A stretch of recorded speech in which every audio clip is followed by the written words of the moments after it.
Good morning, everyone. I'm Susan Demas, the executive editor here at Lincoln Square, and welcome to the weekly assignment where executive producer Sam Osterhout and I talk to you about what's coming up on Lincoln Square, the latest headlines, and what we can all do to fight back against authoritarianism.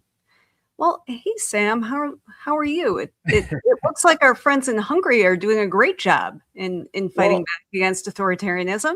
that's what I was gonna say. Yeah, man, that was great. It wasn't just the election, but the results. Like it was resounding. Yeah. Yeah, I mean, and this is something that Rick Wilson and Stuart Stevens and Joe Trippi have talked about a lot. Is like, you need this big resounding victory to give people hope, and also too big to steal. That's a big thing, and that's, I think, a really big lesson for us here in the U.S. We've had a lot of these nail biter elections, Yeah, and it would be great in 2026 if that were not the case. I think. Uh, Sorry, I'm now getting bombed by messages. I will put on Do Not Disturb. The life at Lincoln Square. It Mhm. is always on. Yes, I think that. especially when you get messages from your boss, me, on a Sunday saying, "Hey, Stuart wants to go live about these Hungarian results," and you're like, Yes, "Okay, done. well, so much for Let's my do weekend." it. Yeah, but that's like, look, the news doesn't stop. But I was going to say, I used to have this theory that anytime the Democrats said we need to win big, I would think, Mhm. no, we need to win by 2 votes or 1 vote. Like we just need to win. That's it. I don't believe that anymore for the exact reason you laid out. I think Orban was not just an authoritarian and autocrat, but he was the hero of MAGA. And Yeah, he felt so cemented in Hungarian politics and culture, and then American politics and culture. I mean, he spoke at CPAC, right? right. Um, this win, I think, is very symbolic, and it just feels like I don't know how to claim that a Hungarian election is part of a blue wave, but it feels like it, right? Well, this is the second big election that I think you can point to Trump's influence being a real negative for conservatives. We saw that with the election in Canada last year, where the Conservative Party was on track to win. And as soon as Donald Trump seems to put his thumb on the scale and try and influence things, that doesn't seem to go so well. I wonder if that same tactic could help the kind of flailing Labour Party in the UK, Right. because you've got Reform as being somewhat ascendant there. Hmm. But Nigel Farage is very much in the mold of Trump and Orban. So we'll have to see. But Sam, there is so much that went on this weekend, and I'm really excited. We're going to bring on Lakshad Jain, who's the director of political data at the Argument, and he's going to walk us through some of the really critical elections and the data. But we got to talk about the fact that the highlight of Trump's weekend, of course, was not a deal with Iran because that fell apart. I think it was going to that UFC fight. Yeah, here he is. What a chump.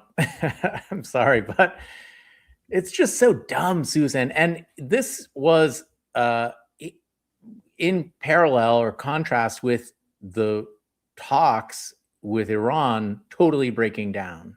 Right. And He was at the fight when they broke down, right? he was. And JD Vance comes out and gives his whole spiel. And somebody had asked Trump, what do you think of the deal of the negotiations? And he said, I don't really care what happens. We've already won. It doesn't matter how these go. Uh, and I believe him. I believe that he feels that way. Yeah.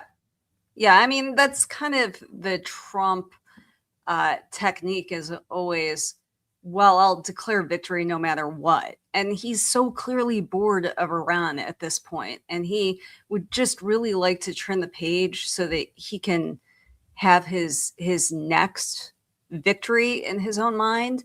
I mean, some of the stuff that this guy has been tweeting is bizarre even for him. I mean, let's put up the trumpet. Yeah. So he goes after the Pope, like he goes to the UFC fight, clearly like wants to body slam the Pope.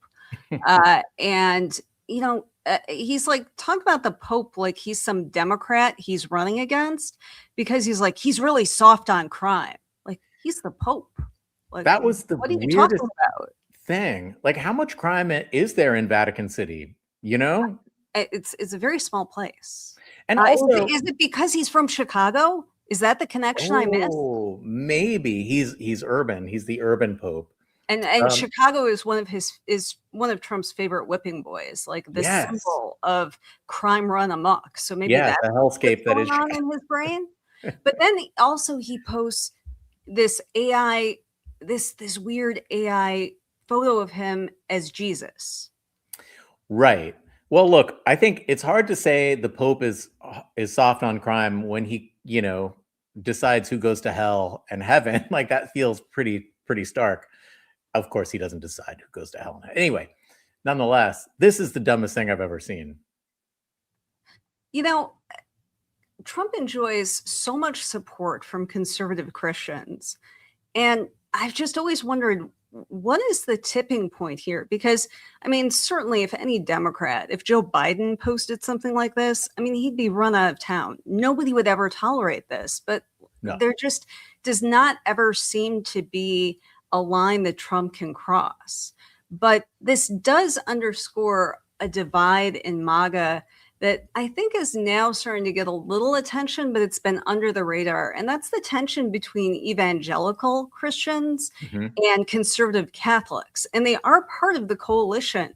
But I mean, we see Pete Hegseth, our Secretary of War, he had that Good Friday service and explicitly said, this is not for Catholics. I mean, he wants to have this fight. And there are a lot of people within MAGA that do.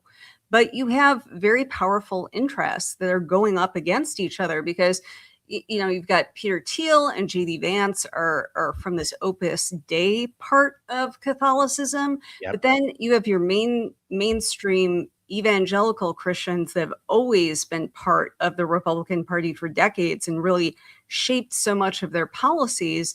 And a lot of them, they might say a lot about Muslims, sometimes about Jews, but they really also hate Catholics quite a bit. And it seems like Trump has been a great unifying force, the most immoral president we've had in memory.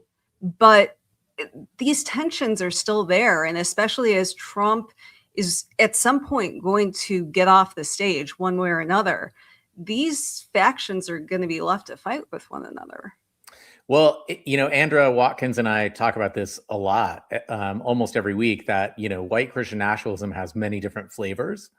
They are united by, disgust of brown people, of women, by their misogyny.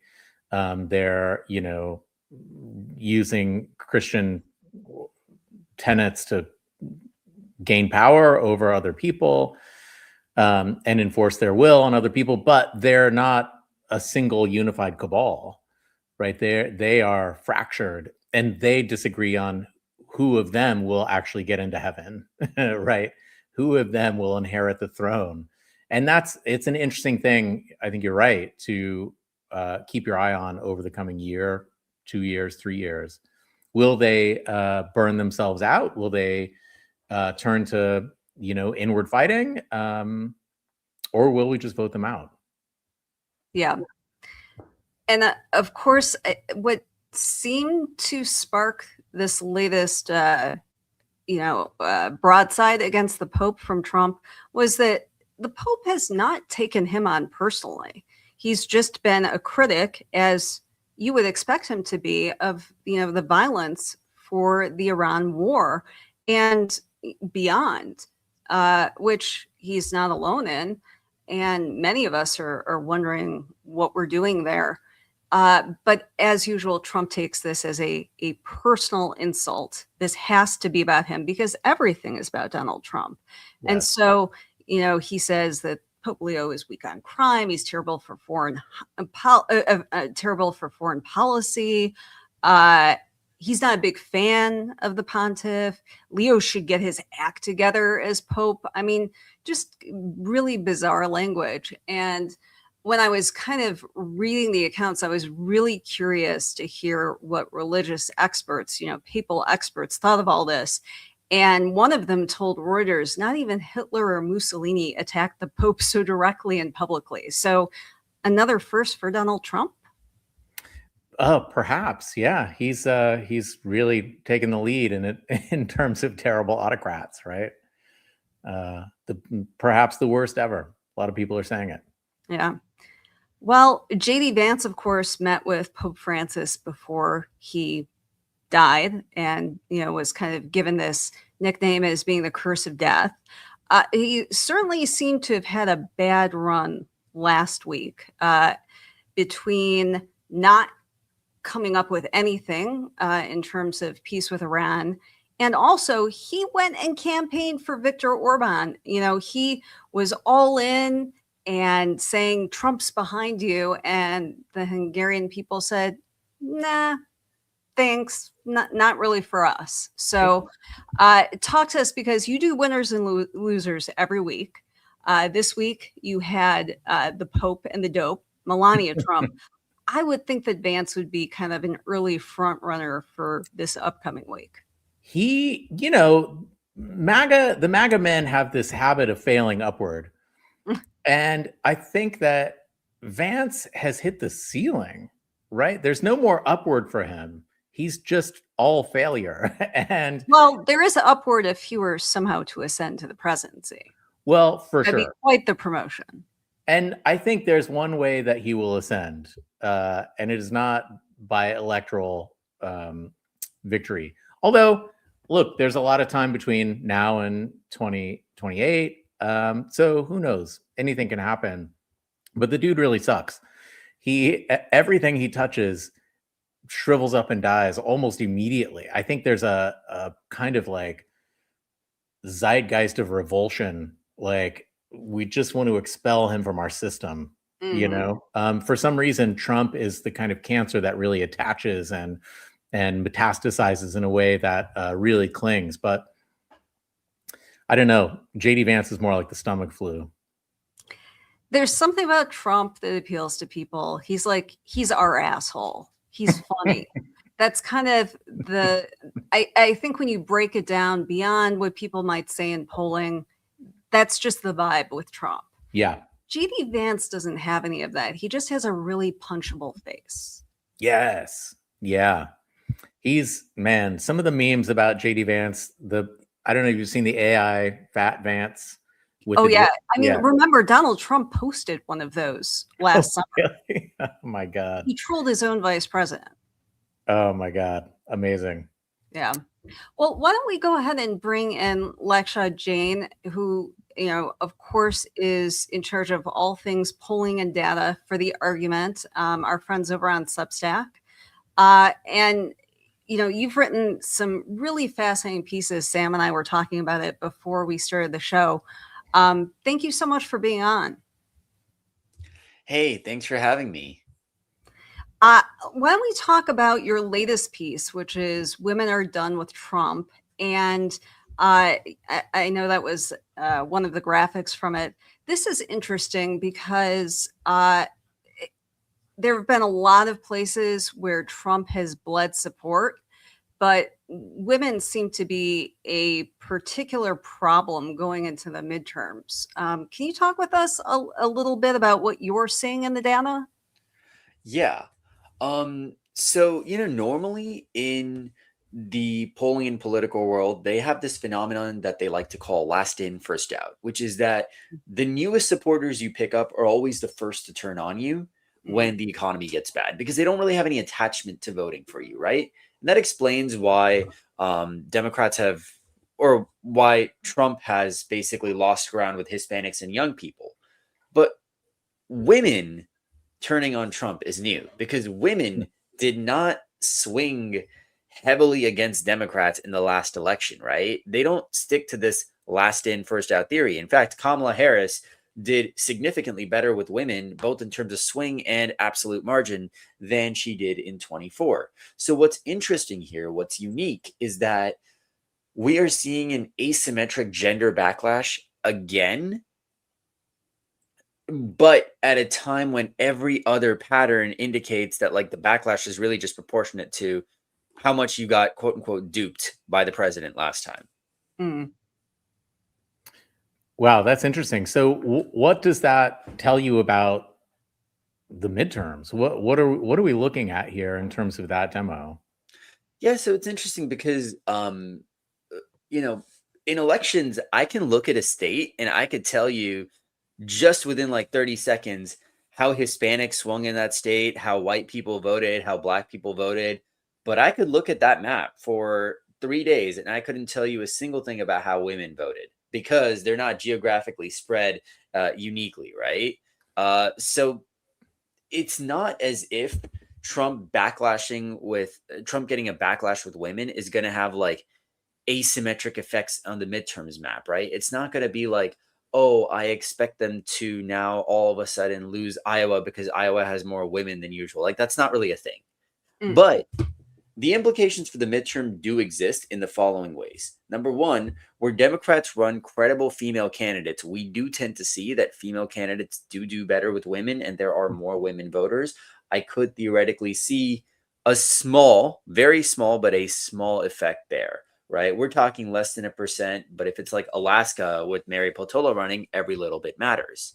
I could see it helping Democrats with some of the turnout effects, right? Because women tend to vote more than men do, though this really, again, depends a lot on a lot of other factors. But really, when it just comes to the midterms, I think this is best thought of as an explanatory change for why Trump has slid rather than a forecast, right? It shows us who he's lost ground with and what brand of politics is really poisoning the well and with who.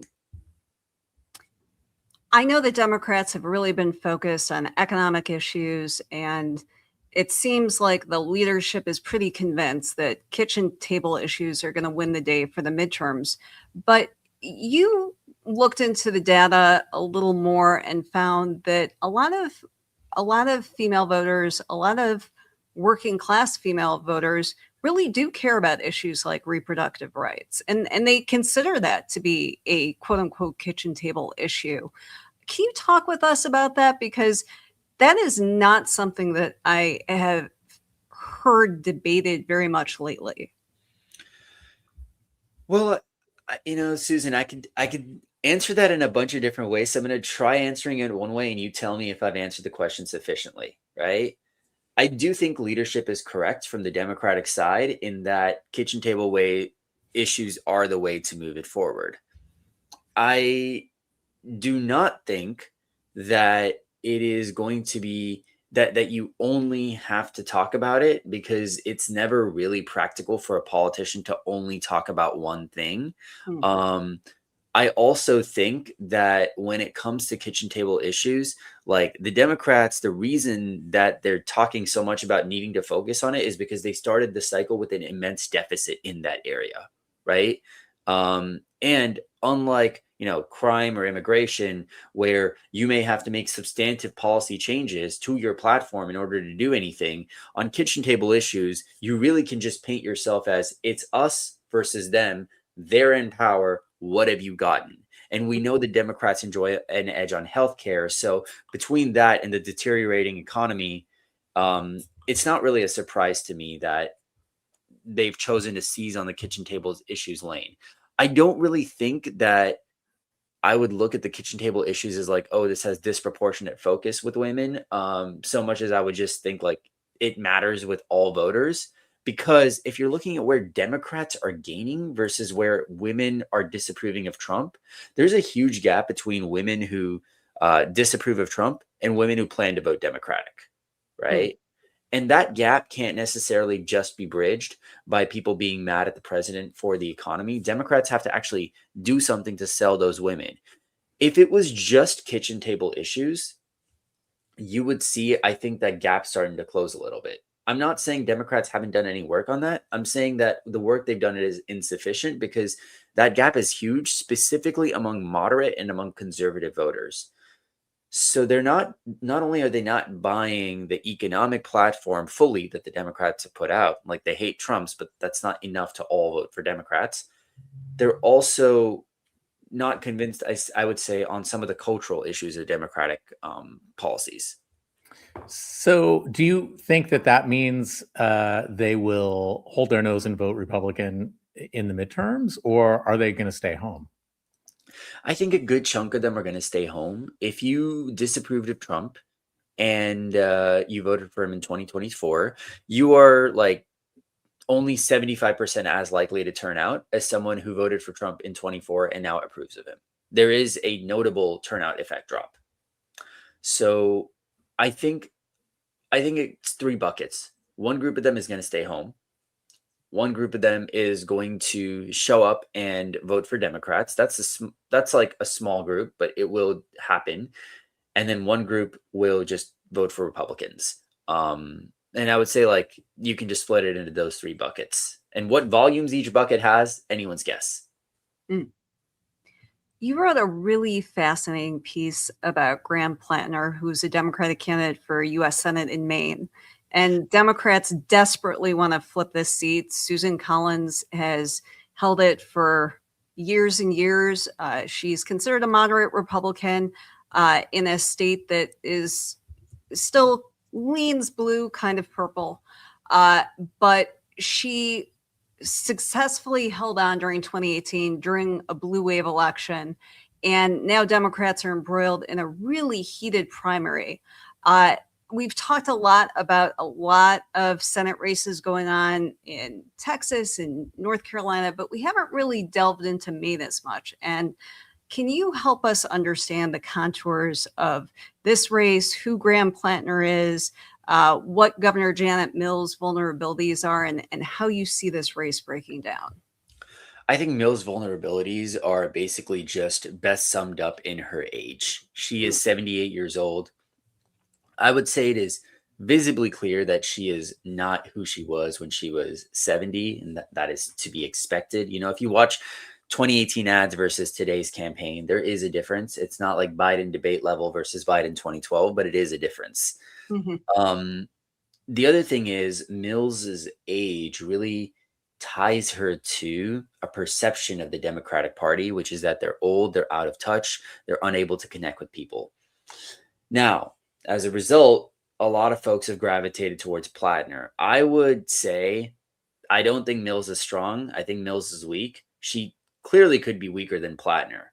But the question for us is not who's weaker between the two so much as is either of these candidates, strong enough to flip the seat against Susan Collins.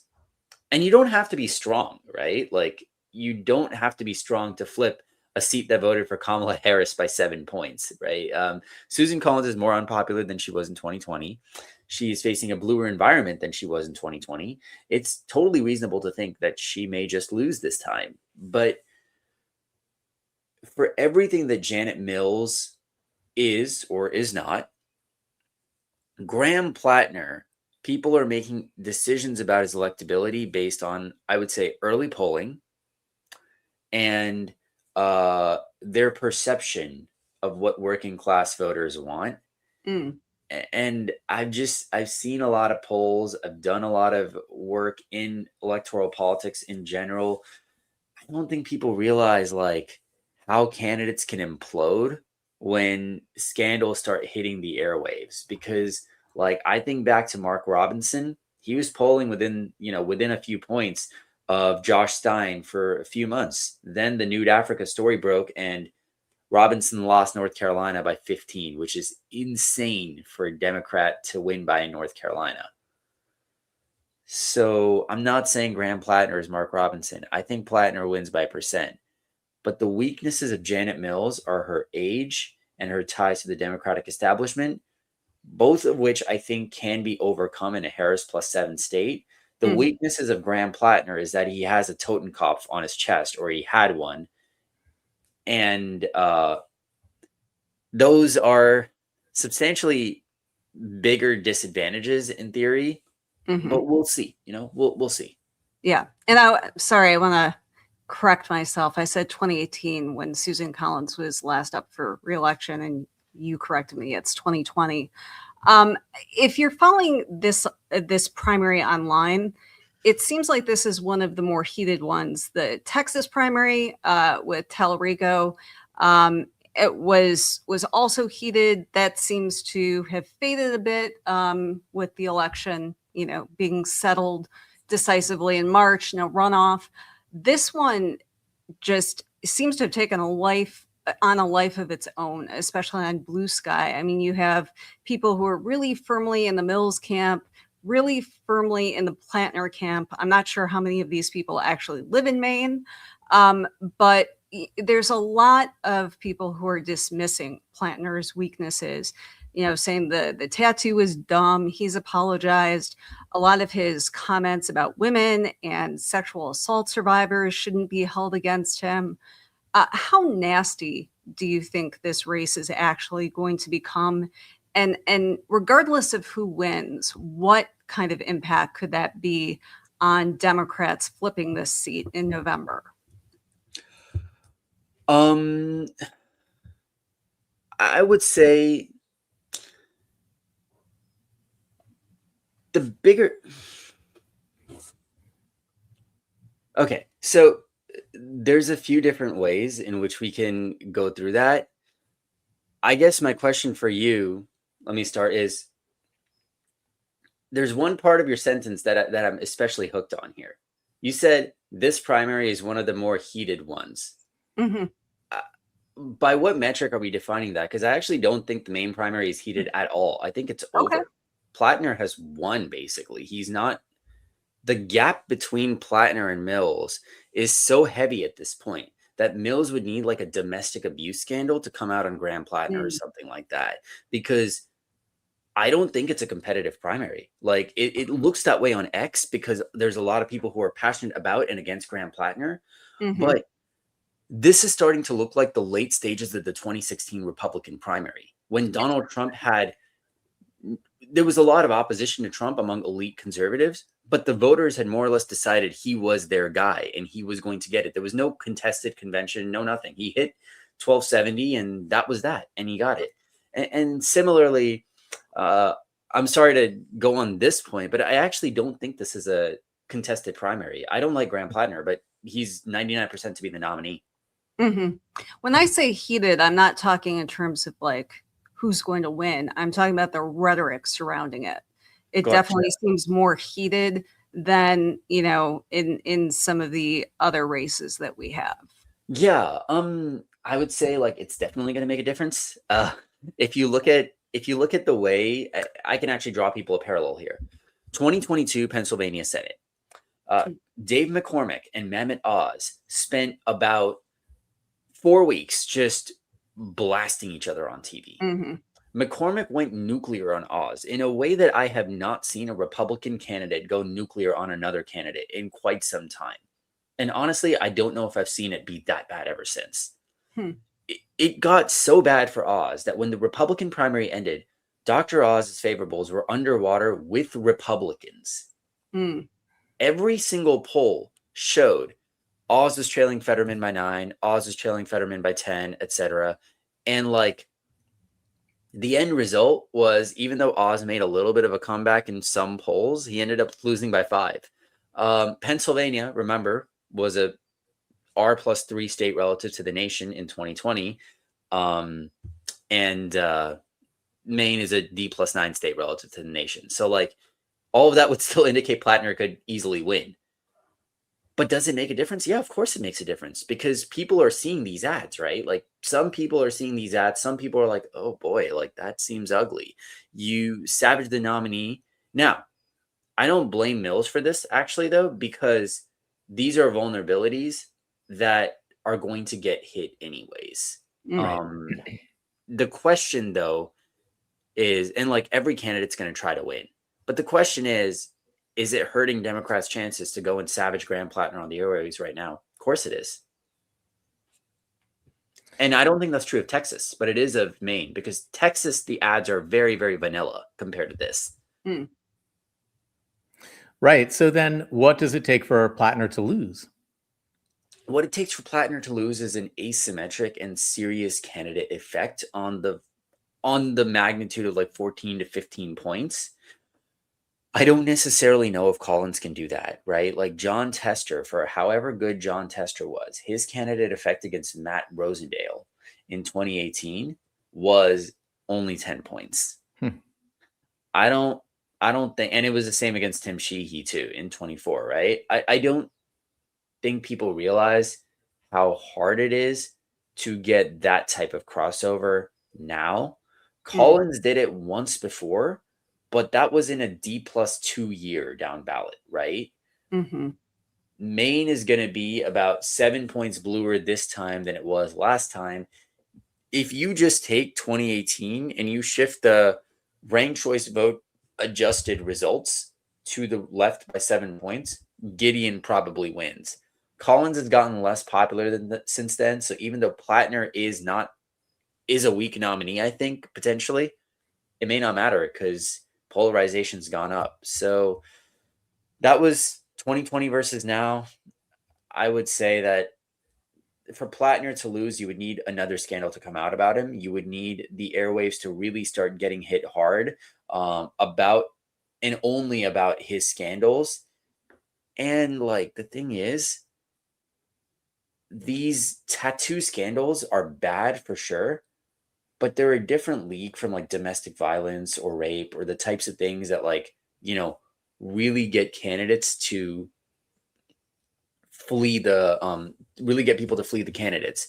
If I can make one quick point on Mark Robinson, the reason Robinson lost by 15 was because every elected Republican in the state abandoned him. That's not going to happen with Plattner. Plattner is not going to get abandoned by the DSCC in Maine when the state is 50-50. Internal polling does not look great for him from what we can see on reports, right? Like you've seen the assessment that Schumer doesn't think he can win. But they are not going to just leave him out to dry. Right. Because you got the balance of power. Yeah, exactly. That's why his score is higher than Robinson's. Right. How do you see 2026 shaping up? Democrats feel very bullish on the House. What would you say their odds are in retaking the Senate? They should be bullish. Their odds of retaking the House are like 90% or higher. But the Senate, their odds of winning it are like 40, 45%, I'd say. And not bad with the map. No, not bad at all. I'll take it. Is that trending even a tiny bit upward over time? Because it seems like over the past year, let's say we started April 2025 believing that the Senate was not at all in play. And it seems like there's more and more talk about just the tiniest possibility. When at the start of 25, I would have said Democrats are 15% to flip the Senate. And now I'm saying they're 40%. So it's possible. But for them to win the Senate, these four things need to happen. Plattner needs to win Maine. Cooper needs to win North Carolina. They need to then flip Ohio and Alaska, or two of Ohio, Texas, and Alaska. And they need to hold Michigan and they need to hold Georgia. Right. So I guess that's four things really. But like Michigan and Georgia, I'm not as concerned about Georgia at all. I think North Carolina and Georgia both are going to be healthily Democratic by a few points. Michigan, it depends on who wins the primary, but I think either Democrat wins. I'm less confident in El Sayed though than I am in McMorrow. Yeah. And then Alaska and Ohio, I'm actually pretty optimistic on Alaska from a Democratic perspective. And the reason is when Trump disapproval is this high and the gap between who's voting Democrat and who is saying like, I disapprove of Trump, but I'm not voting for the generic Democrat is disproportionately among moderate and culturally conservative voters. A moderate candidate like Mary Peltola will peel off more of those voters and it makes her ceiling much higher. So that's the thing with these midterms. The Republican floor is way lower than people think because of how high Trump's disapproval is. And in some races, that's going to manifest as some crazy effect, like Iowa governor. Right. Laksha, before we let you go, Sam knows I'm going to do this because I'm from Michigan. So I do want to talk about that race real quick with you. So this is a really fascinating dynamic. You have Mike Rogers, who came very close to winning an open seat last election against Alyssa Slotkin. He gets to sit pretty because he does not have a primary. Meanwhile, Democrats have a three-way brawl going on. You've got Congresswoman Haley Stevens, who's from the moderate lane. Her campaign has been lackluster, I guess I'll be generous. State Senator Mallory McMorrow, she spoke at the DNC. She's very well known for being a state senator, which most of them are not. She's kind of in between. I would call her progressive, but certainly not as progressive as Dr. Abdul El-Sayed, who ran for governor in 2018. Just campaigned with Hassan Piker, has been twice endorsed by Bernie Sanders and really owns that lane. Talk to us about how you see this breaking down and why you think El-Sayed may be a weaker candidate in the general. So I would start by saying McMorrow's progressive. Like, these distinctions that we have online about what's leftist versus left wing versus progressive versus liberal is like that does not compute to the average swing voter who doesn't pay this much attention to politics. McMorrow is, by all intents and purposes, progressive. I'm not saying there's anything wrong with that, but she is objectively progressive compared to Debbie Stabenow 2018, for example. Right. Now, as it comes to the race, El-Sayed is not just progressive, he's actually left-wing. I'm not saying this as a pejorative.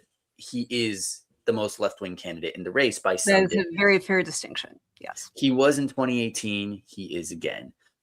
Now, with El-Sayed, the issue is that Michigan is not as liberal of a state as, New York or California or, even Maine, it voted for Trump twice. Yeah.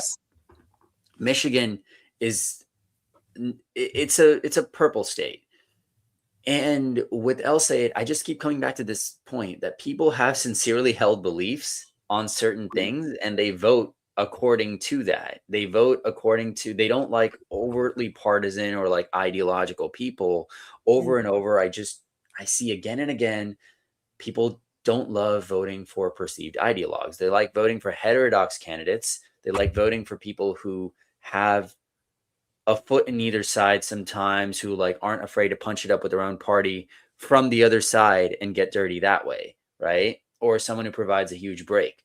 But what El-Sayed is promoting isn't actually a huge break from what most people consider the Democratic Party stands for. The one thing where it may help him is he is considerably more anti-interventionist than basically any other Democrat in that race. And so like you could find a lane in which the war in Iran becomes so unpopular that, he seizes that lane. But I've been of the opinion that I think McMorrow is probably the most electable. I know Stevens is considered more centrist than McMorrow. That's a distinction that maybe 1% of people actually make because they're very similar on policy. Stevens has had a very unimpressive electoral record. And I think McMorrow would win by 4 or 5 points. El-Sayed probably wins by about 1%. And that's generally the gap that we found ideology matters. On average, it's about 4%. On average, about 4%. I think that's a pretty fair guess to make here. I think these are both average candidates once you control for their ideology. Unfortunately, we can't just do that because like that actually matters. So yeah. That's really interesting. Well, we definitely want to bring you back to talk about more races in depth. Really appreciate reading all of your work on the argument, and thank you for being here. Thank you for having me. I appreciate it. Thanks, Lakshya. Oh, so good. Did you get your answer on Michigan that you wanted? I did. Yeah. And I hope I'm going to tell you, even if you don't live in Michigan, which I know most of you don't, Michigan is a key state right now in terms of what happens in the Senate. There are several House seats that could flip. So There's a method to the madness beyond the fact that I just happen to live here. Yeah. Well, why don't we talk about what's coming up this week? Actually, coming up very soon, we've got Stuart Stevens and journalist Lucian Truscott. I'm sure they have plenty to talk about. That will be at 12:30, right, Sam? That's right. Yeah, they're taping at the moment, and so you'll see a fresh, basically a live conversation between those two, basically live.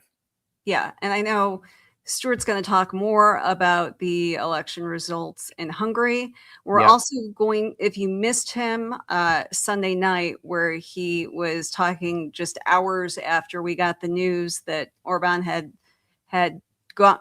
conceded and the opposition party had achieved that 2/3 majority needed to change the constitution. Stuart went live for us.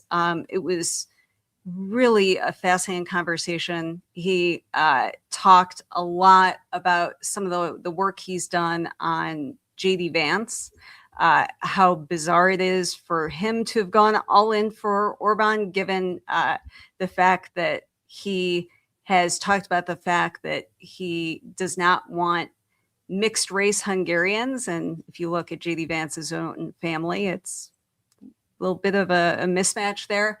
But you'll want to catch that because we're going to rerun that at 2 today. And Stuart has a lot of really fascinating insights.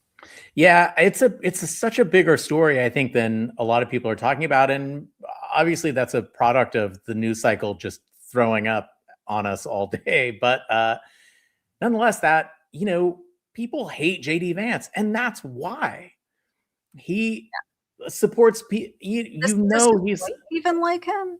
I mean, that's another question. That's another question. Yeah. Good. Yeah. But, when it comes to this election in Hungary, because we've been, focused on the war in Iran, I mean, I feel like this kind of crept up on people. And so it's really helpful to have somebody like Stuart who, has so much background, and he's been to Ukraine twice just within the last year. And for him to share his insights, because this has tremendous implications for Ukraine, for the future of NATO, because Hungary was Putin's ally and they stopped a lot of the aid to Ukraine. So this is a whole new ball game in Europe right now. It really, really is. Yeah. It's something to watch for sure. Absolutely. We also have the Frank Figliuzzi show every Wednesday. He's going to have former Border Patrol agent and writer Jen Budd on, which should be a really interesting conversation. Frank has written some great analysis for us on what ICE has been doing. And so I'm looking forward to that conversation a lot. Yeah, me too. That's going to be a good one. Frank's interview style is so good. Yeah, it's just been great to have him on Lincoln Square. Such a great show. And also, don't forget, he also writes a weekly column for us too. You're going to want to check out what he's got written this week. It'll come out tomorrow. So just going to tease that as well. And then we also have another election fast approaching, and that is the Virginia redistricting referendum. So we're going to bring back our friend Michael O'Connor from Courier Newsroom. He writes for the Dogwood in Virginia, and he's going to give us the breakdown on what's going on there. If you've been following this on social media, there's been kind of a stealth no campaign out there. So the polling is a little tighter than I think people thought it would be, but want to see how things are going, especially when we had the precedent of California's Prop 50 last fall, which opened the state up to kind of an emergency redistricting to counter what red states are doing, like Texas. So that will be a great conversation. And then that election is next week, and we'll be following that for you as well. Yeah, we'll be talking about that for sure. Yeah, I'm looking forward to that. That's first draft that's Wednesday at 11. Yes. Yeah. Yep. We'll be talking with Michael O'Connor. And then for our weekly assignment this week, we have our, you've seen it before, our call to action to impeach Trump. I mean, if you've seen the kind of weekend that he had, how can we not go with this one again? Because this guy is out of his mind, posting him as Jesus online, taking on the Pope, getting bored of Iran when we're still at war with him. So you can click on that QR code. It'll take you to your member of Congress, wherever you live, and you can tell them that it's time to impeach. We don't have time to wait until Democrats are in charge. We need to get this movement going now, because I mean, this is the guy with the nuclear codes. And last week when we were talking, that was the conversation. Is he actually going to nuke Iran? And now that we don't have a peace deal, who knows what's on the table? Yeah, I wrote about that in Winners and Losers a little bit this week, that we can't forget that this guy threatened to annihilate an entire population of humans, right? Right. And everyone is kind of moving on, but I think that could be the thing that defines his entire life, is his willingness to commit terrible, terrible atrocities. Obviously, he pulled back. It was a bluff. He's, but don't forget about that. That was terrible. And you saw a couple of Republicans who actually hold office were saying this is going too far. But the minute that Trump announced that there was some sort of a peace deal, all of a sudden everyone was like, oh, well, everything's fine. Let's just move on. And there has to be some real accountability. Yes. And if Republicans are not going to hold him accountable now, they never will. Never. And it's up to us to put pressure on all of our elected officials, Democrat or Republican. We cannot have someone in the White House who is willing to gamble with people's lives like this. That's right. Well, Sam, thanks again. It's been fun talking about, we've got, let's see, we've done Iran, we've done Hungary, we've done the 2026 election, the Pope. We've taken you on a journey this time. This has been a real journey. I hope you've enjoyed it. This week is going to be a real journey. Everyone stay tuned. And if you like this, share it out. We're going to repost, share it wide, and also leave comments. Absolutely. I and if you're not subscribed, please, it's free. We'd love to have you be part of our community. Please subscribe to Lincoln Square. Yeah. All right. Great. Thanks, Susan. Thank you. See y'all next time.